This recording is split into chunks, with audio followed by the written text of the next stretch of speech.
Students, आज basically हम बात करेंगे कॉर्पोरेट अकाउंटिंग में अपने अकाउंटिंग फॉर इंश्योरेंस कंपनी के लेक्चर थर्ड के रिगार्डिंग। लेक्चर फर्स्ट में हमने क्या देखा था, जब मैंने आपके साथ लेक्चर फर्स्ट डिस्कस किया था तो वहां पर हम लोगों ने इंट्रोडक्शंस के सारे पोर्शंस को डिस्कस कर लिया था कि किस तरीके से इंश्योरेंस कंपनी अपने अकाउंट्स को प्रिपेयर करती है। ये लेक्चर वन में वीडियो अपलोड हुआ था। लेक्चर टू की बात करें तो हम लोगों ने देखा था क्या कि जो इंश्योरेंस कंपनी रेवेन्यू अकाउंट बनाती है वो किस शेड्यूल में बनाती है। तो हम लोगों ने यहाँ देखा क्या कि इंश्योरेंस कंपनी जो रेवेन्यू अकाउंट बनाती है वो मेनली चार शेड्यूल में बनाती है। शेड्यूल वन जो कि किसके रिगार्डिंग बात करता था, प्रीमियम के रिगार्डिंग बात करता था। शेड्यूल टू जो कि किसके रिगार्डिंग बात करता था, क्लेम पेड के रिगार्डिंग बात करता था। शेड्यूल थ्री जो कि कमीशन के रिगार्डिंग बात करता है। और चौथा हमने शेड्यूल पढ़ा था, शेड्यूल फोर, जो कि operating expenses related to insurance business के रिगार्डिंग बात करता था। हमने यहाँ पर देखा था क्या कि किस तरीके से ये प्रीमियम का ट्रीटमेंट होता है, क्लेम पेड का ट्रीटमेंट होता है, कमीशन का ट्रीटमेंट होता है और ऑपरेटिंग एक्सपेंसेस का ट्रीटमेंट होता है। साथ ही साथ हमने लेक्चर टू में देखा था क्या कि किस तरीके से रेवेन्यू अकाउंट को प्रिपेयर किया जाता है, यानी रेवेन्यू अकाउंट का फॉर्मेट क्या है। तो जो भी स्टूडेंट्स, जिस भी स्टूडेंट ने अभी तक लेक्चर वन और लेक्चर टू को नहीं देखा है, आप प्लीज एक बार क्या करोगे, पहले लेक्चर वन को और फिर लेक्चर टू को विजिट कर लोगे। तभी आप लेक्चर थ्री यानी जो आज की क्लास की वीडियो को हो है आज वो बेसिकली आप समझ पाओगे। जब तक आपका लेक्चर वन क्लियर नहीं होगा, जब तक आपका लेक्चर टू क्लियर नहीं होगा, लेक्चर थ्री आपके लिए क्वाइट इम्पॉसिबल होगा समझना। तो इसके कारण आप प्लीज लेक्चर वन और लेक्चर टू के वीडियो को देख लीजिए। साथ ही साथ हम लोगों ने जब ये लेक्चर टू में वीडियो कर रहे थे और रेवेन्यू अकाउंट की बात कर रहे थे तो यहाँ पर हम लोगों ने रिजर्व फॉर अनएक्सपायर्ड रिस्क के ट्रीटमेंट को भी देख लिया था। हम लोगों ने देखा था क्या कि किस तरीके से रिजर्व फॉर अनएक्सपायर्ड रिस्क का ट्रीटमेंट होता है, जहां पर हमने यह देखा था कि अगर क्लोजिंग बैलेंस ज्यादा हो और ओपनिंग बैलेंस कम हो तो जो भी एक्स्ट्रा अमाउंट होता है हम उसको डिडक्ट करते हैं नेट प्रीमियम से। और दूसरा हमने देखा था क्या कि अगर क्लोजिंग बैलेंस कम हो और ओपनिंग बैलेंस ज्यादा हो तो जो भी एक्स्ट्रा अमाउंट होता है वो एड बैक होता था कहाँ पर, इंश्योरेंस प्रीमियम में। साथ ही साथ हम लोगों ने यहाँ पर और भी चीजें देखी थी, जैसे क्लेम ऑन सॉरी री इंश्योरेंस एक्सेप्टेड और री इंश्योरेंस सीटेड के रिगार्डिंग ट्रीटमेंट देखा था। और ये बताया था क्या कि अगर री इंश्योरेंस एक्सेप्टेड होगा तो हम उसको क्या करेंगे, ऐड करेंगे, और री इंश्योरेंस सीडेड होगा तो हम उसको क्या करेंगे, लेस करेंगे। और इसके साथ हम लोगों ने क्लास को एंड किया था। आज का जो बेसिकली लेक्चर है हम यहाँ पर बात करेंगे कि how to solve the questions. हम देखेंगे क्या कि किस तरीके से क्वेश्चंस को सॉल्व किया जाता है जो कि आपके एग्जामिनेशंस में पूछे जाते हैं। आइदर वो सीए का एग्जामिनेशन हो आईपीसी लेवल पर, या फिर आइदर आपकी ग्रेजुएशन का एग्जाम हो, चाहे वो पटना यूनिवर्सिटी हो, पाटलिपुत्र यूनिवर्सिटी हो, what ever the university it is. किस तरीके से इंश्योरेंस कंपनी से क्वेश्चंस को पूछा जाता है, आज हम उस क्वेश्चंस के रिगार्डिंग हम क्या करेंगे, बात करेंगे। तो स्टार्ट करते हैं आज की क्लास को। तो बेसिकली हम लोगों ने देखो ये सारे ट्रीटमेंट, कल की क्लास की अगर बात करें तो हम लोगों ने क्वेश्चन नंबर वन को डिस्कस कर लिया था जहां पर हम लोगों ने प्रीमियम का ट्रीटमेंट देखा। क्वेश्चन नंबर टू डिस्कस किया था जहां पर हम लोगों ने क्लेम का ट्रीटमेंट देखा। और क्वेश्चन नंबर थ्री डिस्कस किया था जहां पर हम लोगों ने बेसिकली कमीशन का ट्रीटमेंट देखा था। आज जो मैं क्वेश्चन आपके साथ डिस्कस करने जा रहा हूँ ये बेसिकली लॉन्ग क्वेश्चन है, और ये जितने भी क्वेश्चन है ये सारे इंपॉर्टेंट क्वेश्चन रहते हैं क्योंकि इसी तरीके से एग्जामिनेशन पॉइंट ऑफ व्यू से क्वेश्चंस बनते हैं। तो देखते हैं ये क्वेश्चन क्या बात कर रहा है। कह रहा है क्या, from the following balances appeared in the book of fire insurance company on 31 March 2014, यानी 31 मार्च 2014 को क्या किया गया है, इन बैलेंसेस को दिया गया है। ठीक है, क्या क्या बैलेंस दिया हुआ है। तो एक्सपेंस ऑफ मैनेजमेंट 2,31,900। अब एक बात बताओ, ये जो एक्सपेंस ऑफ मैनेजमेंट है ये बिजनेस से रिलेटेड खर्चा है, यानी उस इंश्योरेंस बिजनेस से रिलेटेड का खर्चा है। और आपको मैंने बताया था क्या कि जो भी बिजनेस से रिलेटेड का खर्चा होगा यानी ऑपरेशन से रिलेटेड खर्चा, वो कहाँ का पार्ट बनेगा, तो it will be A part of क्या, शेड्यूल फोर। ये कहाँ का पार्ट बन जाएगा, शेड्यूल फोर का। उसके बाद कह रहा है कि कमीशन 2,27,000 का है। अब कमीशन कहाँ का पार्ट बनता है, तो हमने पहले ही पढ़ा है कि कमीशन किसका पार्ट बन जाएगा, शेड्यूल थ्री का पार्ट बनेगा। कह रहा है क्या कि क्लेम पेड किया है कितने का, 4,30,000 रुपए का। अब क्लेम कहाँ का पार्ट बनता है, तो आपने पहले पढ़ रखा है कि क्लेम किसका पार्ट बनेगा, शेड्यूल टू का। कह रहा है लॉस ऑन एक्सचेंज, एक्सचेंज पर लॉस हुआ है, कितने का एक्सचेंज हुआ लॉस पर, 5,000 का। अब ये लॉस क्यों हुआ, क्योंकि आपने डे टू डे ऑपरेशन किया, तो ये लॉस ऑन एक्सपेंस भी किसका पार्ट बनेगा, शेड्यूल फोर का। बैड डेप्ट कहने का मतलब क्या, आपका नुकसान हुआ है। अब ये किसके कारण हुआ होगा, तो डे टू डे ऑपरेशंस के कारण। तो ये भी कहाँ का पार्ट बनेगा, शेड्यूल 4 का। कह रहा है क्या कि क्लेम आउटस्टैंडिंग ऑन 1 अप्रैल 2013, यानी ओपनिंग बैलेंस है कितने का, 5,20,000 रुपए का। इसका ट्रीटमेंट हम कहाँ करेंगे, क्लेम के साथ। कह रहा है क्या कि रिजर्व फॉर अनएक्सपायर्ड रिस्क। अब ये रिजर्व फॉर अनएक्सपायर्ड रिस्क कहाँ का पार्ट बनता है, तो ये ट्रीटमेंट का पार्ट बनेगा कहाँ पर, इंश्योरेंस के प्रीमियम के रिस्पेक्ट। कह रहा है क्या कि reserve for unexpired risk on 1/4/2013 कितने का है, 3,08,700। अब ये कौन सा बैलेंस हो गया आपका, ये ओपनिंग बैलेंस हो गया। अब हम यही देखेंगे क्या कि अगर क्लोजिंग बैलेंस ज्यादा होता है और ओपनिंग बैलेंस कम है, तो उस केस में हम क्या करेंगे, रिडक्शन करेंगे। अगर ओपनिंग बैलेंस ज्यादा हो जाएगा और क्लोजिंग बैलेंस कम होगा, तो उस केस में हम क्या करेंगे, एडिशन करेंगे। कंपनी कभी कभी क्या करती है, इस रिजर्व फॉर अनएक्सपायर्ड के साथ एक और रिजर्व बना के चलती है, दैट इज एडिशनल रिजर्व। इस क्वेश्चन में कह रहा है कि कंपनी ने एडिशनल रिजर्व भी बनाया है कितने का, तो 25,000 रुपए का, और ये कब का है, तो 1 अप्रैल 2013 का। कह रहा है क्या कि कंपनी ने प्रीमियम की अर्न किया है कितने का, 8,76,000 रुपए। क्लियर। कह रहा है क्या कि prepare in a prescribed form the revenue account. आपको क्या करना है, प्रिस्क्राइब्ड फॉर्म में बनाना है। जब प्रिस्क्राइब्ड फॉर्म में रेवेन्यू अकाउंट बनाओगे तो किस फॉर्म में बनाओगे, form number B, RA account. और ये किस ईयर के लिए बनाना है, तो for the year ended 31 March 2014, 31 March 2014 के लिए आपको बनाना है। Clear. After taking the following information into consideration, इन सारे चीजों को ध्यान में रखते हुए, पहला, provide 50% of the premium income for the unexpired. क्या कहा कि 50% प्रीमियम इनकम जो आएगा आप उसका अनएक्सपायर्ड का ट्रीटमेंट करोगे। अगर क्वेश्चन में नहीं भी दिया रहता तो हमें पता है क्या कि अगर फायर इंश्योरेंस कंपनी का बिजनेस होगा तो 50% हम किसका बनाते हैं, तो अनएक्सपायर्ड के लिए हम क्रिएट करें। दूसरा कह रहा है क्या कि premium outstanding at the end of the year, कितने का प्रीमियम आउटस्टैंडिंग है, 20,000 रुपए का। साथ ही साथ कह रहा है कि क्लेम आउटस्टैंडिंग 31 मार्च 2014, यहाँ देखो तुम्हारा क्लेम दिया था, क्लेम आउटस्टैंडिंग 1/4/2013 का 5,20,000 यानी ओपनिंग बैलेंस। और यहाँ क्या दे रहा है, क्लेम आउटस्टैंडिंग ऑन 31 मार्च 2014, वो कितने का दिया हुआ है, 3,04,600, यानी क्लेम का ट्रीटमेंट होगा। कह रहा है क्या कि additional reserve is to be maintain before. Additional reserve कितना बनेगा, तो जितना पहले था, यानी पहले भी 25,000 था और अभी भी हम इसको कितना मेंटेन करके रखेंगे, 25,000। यानी एडिशनल रिजर्व में ना कोई इंक्रीज हुआ और ना ही कोई डिक्रीज हुआ। कहता है क्या कि आप इसके लिए अकाउंटिंग करें। देखो जब आप इसका अकाउंटिंग करोगे ना, तो आप सोचोगे ना कि इसकी अकाउंटिंग हम डायरेक्ट कर दे, यानी डायरेक्ट हम रेवेन्यू अकाउंट बनाए, तो इट इज नॉट पॉसिबल। आपको क्या करना होगा, रेवेन्यू अकाउंट बनाने के पहले वर्किंग नोट करना होगा। अब यहाँ वर्किंग नोट देखो किसका किसका होगा, प्रीमियम किसका पार्ट बना, शेड्यूल 1 का वर्किंग नोट होगा। शेड्यूल 2 का क्लेम पार्ट बना, वर्किंग नोट होगा। शेड्यूल 3 के रिगार्डिंग कमीशन है तो वर्किंग नोट होगा, और शेड्यूल 4 के रिगार्डिंग एक्सपेंसेस ऑफ मैनेजमेंट है तो इसका भी कैलकुलेशंस होगा। तो सबसे पहले हम क्या करेंगे, सॉल्यूशन में हम शेड्यूल्स प्रिपेयर करेंगे। सबसे पहले बात करते हैं शेड्यूल फर्स्ट। शेड्यूल फर्स्ट किसकी बात कर रहा था, तो प्रीमियम और लिखते हैं क्या, नेट। ठीक है, कैलकुलेशन ऑफ प्रीमियम करते हैं। देखो अकॉर्डिंग टू क्वेश्चन क्या इंफॉर्मेशन है, प्रीमियम फ्रॉम डायरेक्ट बिजनेस, कुछ भी नहीं लिखा है तो हम लिखते हैं क्या, प्रीमियम फ्रॉम डायरेक्ट बिजनेस। कितना आया प्रीमियम फ्रॉम डायरेक्ट बिजनेस, तो 8,76,000। लिखेंगे क्या, 8,76,000। ऐड क्या करते हैं, outstanding premium received at end. देखो तो क्वेश्चन में दिखा था ना कि हमारे पास premium outstanding at the end of the year was 20,000। कितने का प्रीमियम आउटस्टैंडिंग है हमारे पास, 20,000।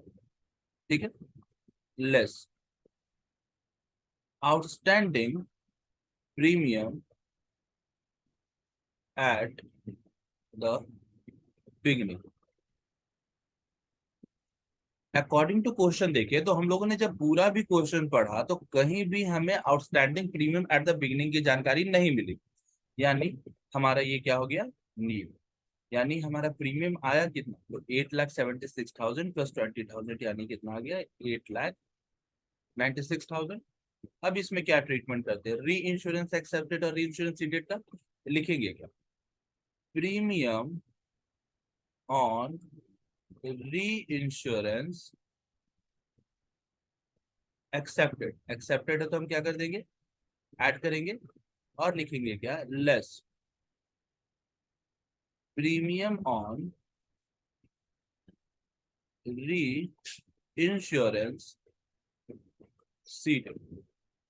एज पर द क्वेश्चन अगर बात करें तो यहाँ पर हमें कहीं भी एक्सेप्टेड और सीडेड की जानकारी नहीं थी, तो एक्सेप्टेड में भी नहीं और सीडेड में भी नहीं, यानी according to question we have earned a net premium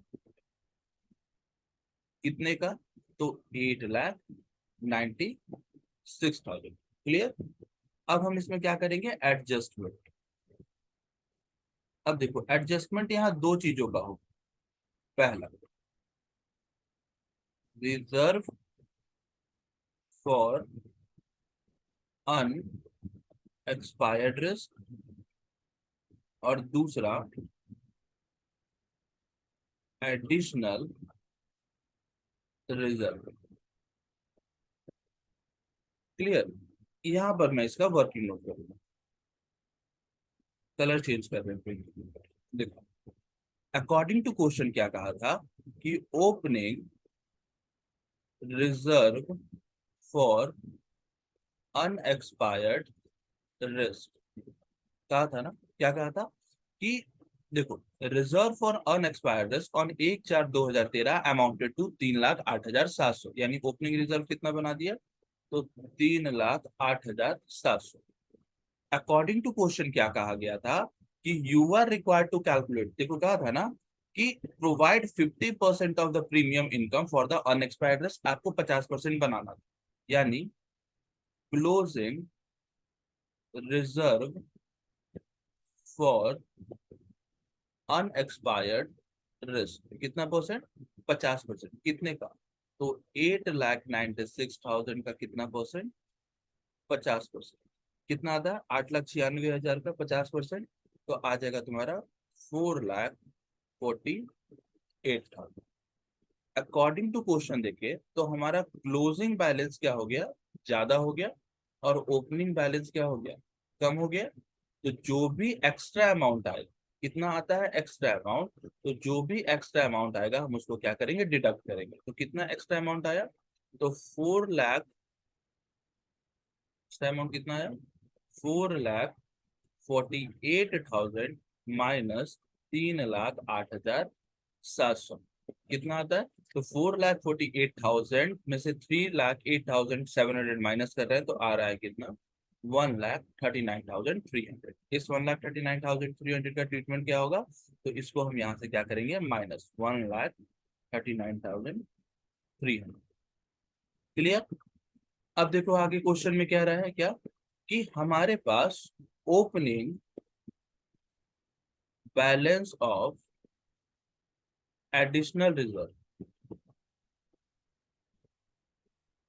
हमारे पास ओपनिंग बैलेंस है एडिशनल रिजर्व का। अकॉर्डिंग टू क्वेश्चन देखिए तो एडिशनल रिजर्व हमने कितना मेंटेन किया था, यहाँ लिखा था ना, एडिशनल रिजर्व एज ऑन 1/4/2013 25,000 रुपए का, यानी एडिशनल रिजर्व कितना है, 25,000 रुपए का। जब ओपनिंग है तो हमें क्या करना पड़ेगा, क्लोजिंग भी बनाना पड़ेगा। लिखते हैं क्या, closing balance of additional reserve. क्या क्वेश्चन में कहा था कि closing balance additional reserve is to be maintained as before, जितना है उतना ही रहेगा।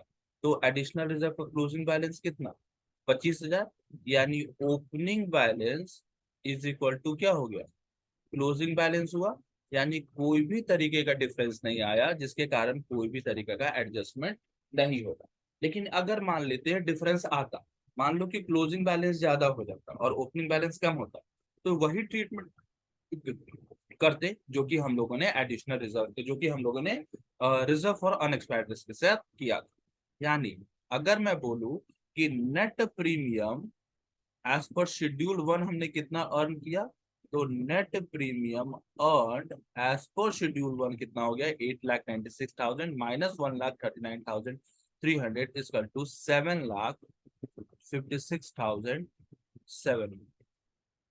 क्लियर? ये हमारा किसका ट्रीटमेंट हो गया, शेड्यूल 1।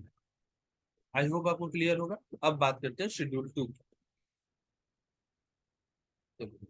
शेड्यूल 2, शेड्यूल 2 में किसका ट्रीटमेंट करना है, तो क्लेम पेड। ठीक है, लिखते हैं, ध्यान से समझिए। Claim paid from direct business.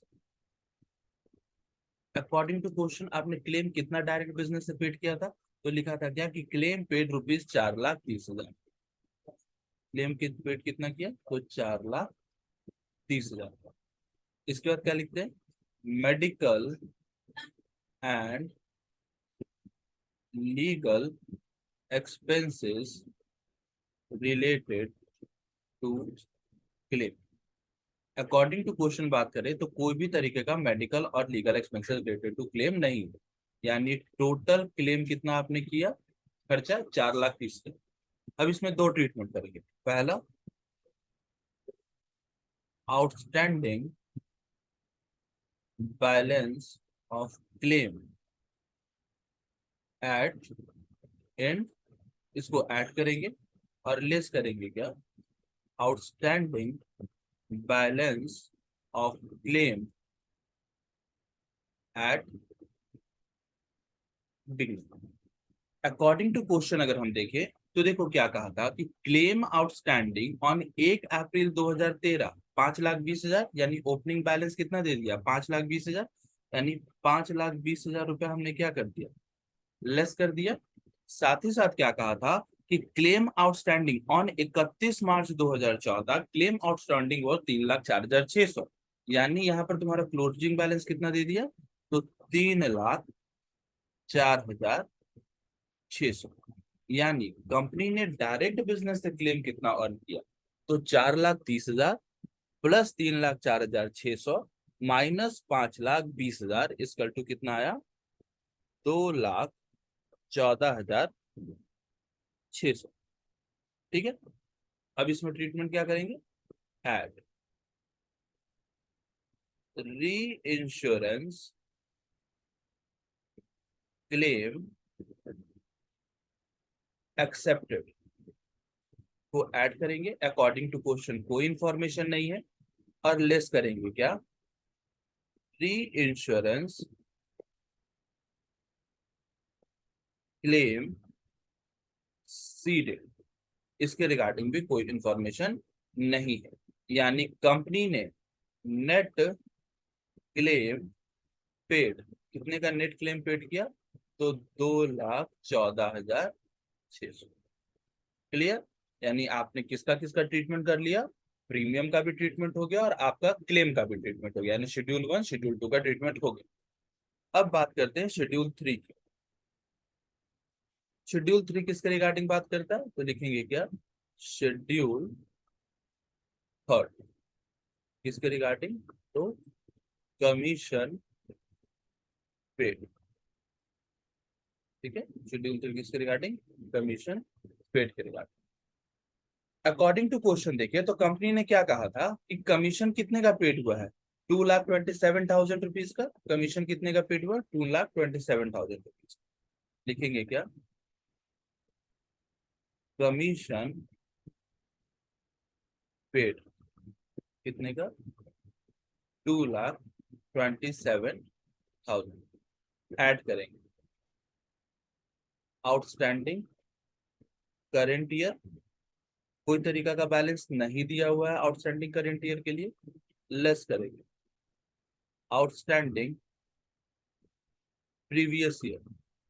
Previous year के लिए भी कोई आउटस्टैंडिंग बैलेंस नहीं है। यानी कितना कमीशन आया, 2,27,000। फिर ऐड करेंगे री इंश्योरेंस एक्सेप्टेड,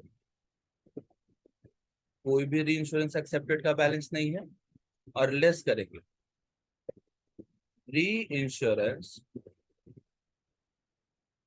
सीडेड, कोई भी इंश्योरेंस सीडेड का बैलेंस नहीं है।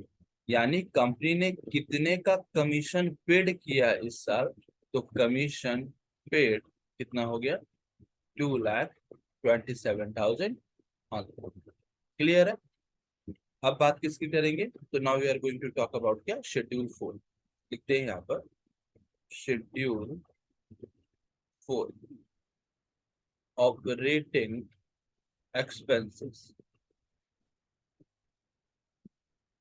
expenses related to business।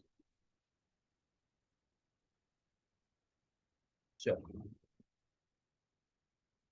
अब बात करें अगर क्वेश्चंस के अकॉर्डिंग, तो देखो क्या क्या ऑपरेटिंग एक्सपेंसेस इसने इनकर्ड किया, मैं उसको हाईलाइट करूंगा। ठीक है, हाईलाइट करूंगा। कह रहा है क्या कि एक्सपेंसेस ऑफ मैनेजमेंट, यानी मैनेजमेंट का एक्सपेंसेस हुआ कितने का, 2 लाख, 2,31,900। अगर ये बिजनेस नहीं चल रहा होता तो क्या एक्सपेंसेस नहीं होता, एक्सपेंसेस होता, एक्सपेंसेस नहीं होता। मतलब ये वो एक्सपेंसेस ऑफ मैनेजमेंट है जो कि इस इंश्योरेंस कंपनी को चलाने के कारण हुआ। It is a part of schedule 4। आगे कहता है कि लॉस हुआ है एक्सचेंज पर, एक्सचेंज किया होगा कोई सामान को, तो उस एक्सचेंज पर भी क्या हुआ, लॉस हुआ कितने का, 5,000 का। तो it is also related to operating expenses. साथ ही साथ कह रहा है क्या कि कंपनी ने बैड डेट इनकर्ड किया है कितने का, 1,000 रुपए का। और ये 1,000 का भी बैड डेट किसके कारण हुआ है, तो इस बिजनेस के कारण ही हुआ है। यानी कंपनी ने टोटल कितने का क्लेम इनकर्ड किया, यानी टोटल कंपनी ने कितने का एक्सपेंसेस इनकर्ड किया। तो सबसे पहले लिखेंगे क्या, एक्सपेंस ऑफ मैनेजमेंट। कितने का मैनेजमेंट का एक्सपेंस था, तो हम लोगों ने देखा 2,31,900। लिखेंगे क्या, 2,31,900। साथ ही साथ क्या देखा था, लॉस ऑन एक्सचेंज। कंपनी ने क्या किया, लॉस ऑन एक्सचेंज किया। कितने का लॉस ऑन एक्सचेंज था, तो हमने देखा था क्या, 5,000 रुपया। साथ ही साथ हमने देखा क्या कि कंपनी ने बैड डेब्ट इनकर्ड किया। तो कितने का बैड डेब्ट इनकर्ड था क्वेश्चंस के अकॉर्डिंग, 100 रुपए। यानी टोटल कंपनी ने कितना का एक्सपेंस किया, तो 5,31,900 प्लस 100, 5,32,000, 5,32,000 प्लस 5,000, यानी कितना, 2,37,000 रुपया का एक्सपेंसेस इनकर्ड कर दिया। ठीक है। अब देखो हम लोगों ने क्या क्या प्रिपेयर कर लिया। शेड्यूल 1 के तहत हमारा कितना खर्चा हुआ, 7,76,700 का हमने इनकम किया। शेड्यूल 2 के तहत हमने खर्चा कितना किया, 2,14,600 का। शेड्यूल 3 के तहत 2,27,000 का। और शेड्यूल 4 के तहत 2,37,000 का। अब जैसे ही ये सारे इंफॉर्मेशन हो गए, अब हमारा काम क्या होगा, रेवेन्यू अकाउंट बनाना। लिखेंगे क्या, फायर इंश्योरेंस, फायर, लिखेंगे fire insurance revenue account for the year ending 31 March 2014। Clear, clear.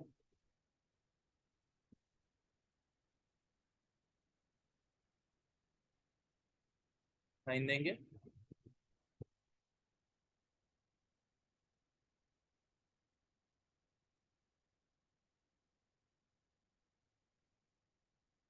क्या आपको क्लियर है कि क्या क्या इंफॉर्मेशन इसके अंदर जाएगा।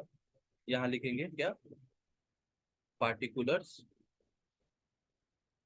यहाँ लिखेंगे शेड्यूल, यहाँ लिखेंगे करेंट ईयर, हम करेंट ईयर के लिए बना रहे हैं।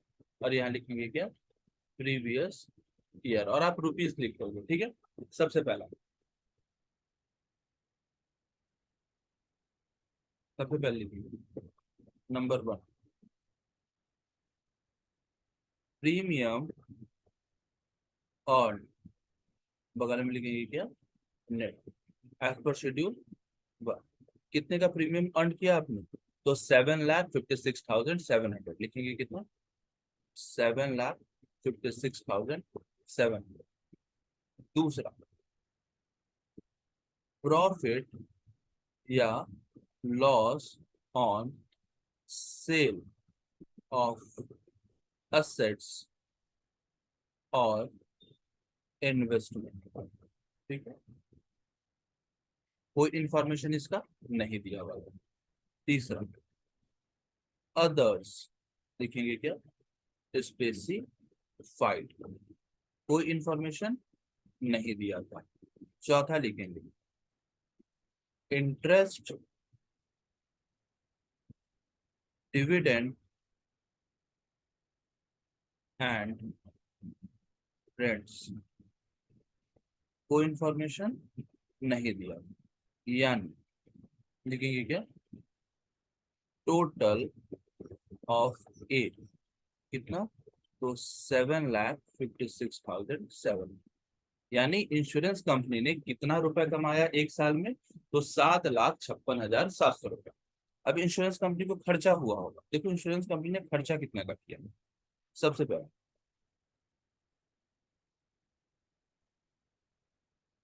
क्लेम, कलर दूसरा यूज कर रहे हैं, ये डार्क कलर कुछ लेते हैं। चलो, सबसे पहले क्लेम पेड किसके तहत? शेड्यूल 2 के तहत। कितने का क्लेम पेड किया? तो 2,14,600 लिखेंगे कितना? 2,14,600। दूसरा, कमीशन पेड किसके तहत कमीशन पेड किया? शेड्यूल 3 के तहत। कितने का कमीशन पेड किया? तो हमने देखा था क्या? 2,27,000 रुपये। लिखेंगे कितना? 2,27,000। उसके बाद तीसरा, operating expenses related to business, ये किसका पार्ट बना? शेड्यूल 4 का। कितने का शेड्यूल 4 का खर्चा हुआ? तो 2,37,000 का। लिखेंगे कितना? 2,37,000। अगर बोले कि टोटल ऑफ बी में इंश्योरेंस कंपनी ने कितना खर्चा किया, तो 2,14,600 प्लस 2,27,000 और प्लस 2,37,000, यानी टोटल कितना का खर्चा होगा? 6,78,600। अब समझो इंश्योरेंस कंपनी ने कितना पैसा कमाया। तो हम लोगों ने देखा क्या कि इंश्योरेंस कंपनी ने 7,56,700 रुपया कमाया। इंश्योरेंस कंपनी ने साल भर में खर्चा कितना किया? तो 6,78,600। इनकम ज्यादा है और एक्सपेंसेस कम। लिखेंगे क्या? ऑपरेटिंग, क्योंकि ऑपरेटिंग की बात करेंगे यहाँ पर। तो operating profit from fire insurance कितना? तो A - B, यहाँ लिखेंगे 7,56,700 माइनस 6,78,600। जब इतना तो माइनस करोगे, आएगा कितना? 78,100। ये तुम्हारा क्या आ गया? प्रॉफिट। और जैसे ही तुमने इतना बना लिया, तुम्हारा क्वेश्चन हो जाएगा क्या? कंप्लीट। तो नॉर्मल टर्म में अगर लॉन्ग क्वेश्चंस की बात करें और तुम लोगों ने सब देखा, तो हमें किस किस चीजों के रिगार्डिंग जानकारी रखनी होगी? तो हमें प्रीमियम अर्न के बारे में जानकारी निकालनी होगी, हमें क्लेम के रिगार्डिंग जानकारी निकालनी होगी, हमें कमीशन के रिगार्डिंग जानकारी निकालनी होगी, और हमें operating expenses related to business के रिगार्डिंग जानकारी लेनी होगी। इन सब के बाद हमें क्या करना होगा? ट्रीटमेंट करना होगा। और जब ये सारा हम ट्रीटमेंट कर देंगे, we will get about operating profit. और इसी टाइप के क्वेश्चंस आपके एग्जामिनेशन में पूछे जाते हैं, इसी पैटर्न पर क्वेश्चन रहता है। चाहे वो किसी भी यूनिवर्सिटी एग्जामिनेशन हो, चाहे आप पाटलिपुत्र यूनिवर्सिटी से हो, चाहे आप पटना यूनिवर्सिटी से हो, चाहे आप आरा यूनिवर्सिटी से हो, फिर कुंवर यूनिवर्सिटी से हो, और whatever the university you are belong to, या फिर आइदर आप बिहार के बाहर की यूनिवर्सिटी से भी बिलोंग करते हो, तो रेवेन्यू अकाउंट बेसिकली आपके क्वेश्चंस का पार्ट बनता है कॉर्पोरेट अकाउंटिंग में, स्पेशलाइज्ड अकाउंटिंग में, या फिर आप एडवांस्ड अकाउंटिंग की बात करो तो ये आपकी कॉन्सेप्ट का पार्ट बनता है, और इस टाइप के क्वेश्चंस पूछे जाते हैं। तो आई होप मैं आपके साथ इस क्वेश्चन से, यानी क्वेश्चन नंबर 3 के साथ मैं आपके साथ क्या हूँ, क्लियर हूँ, और आपको ये क्वेश्चंस क्लियर हो गया होगा। तो अगली क्लास मेरी होगी, एक लेक्चर में और लाऊंगा जो कि मेरा लेक्चर 4 होगा, और वहां पर मैं एक और क्वेश्चंस आपके साथ डिस्कस करूंगा। तब तक आपके लिए क्या वर्क है कि जो भी अभी तक आपने क्वेश्चंस देखा, यानी जितने भी आपकी किताब में क्वेश्चंस होंगे, ठीक है, तो इसी टाइप के क्वेश्चंस और इससे रिलेटेड जो भी पॉइंट के क्वेश्चंस होंगे आप उसको बनाने की कोशिश करोगे, और जो भी तरीका का डाउट होगा आप मेरे से क्लियर कर लोगे कमेंट में मैसेज करके। So thank you for the class. अगली वीडियो जल्द ही अपलोड होगी। Thank you so much.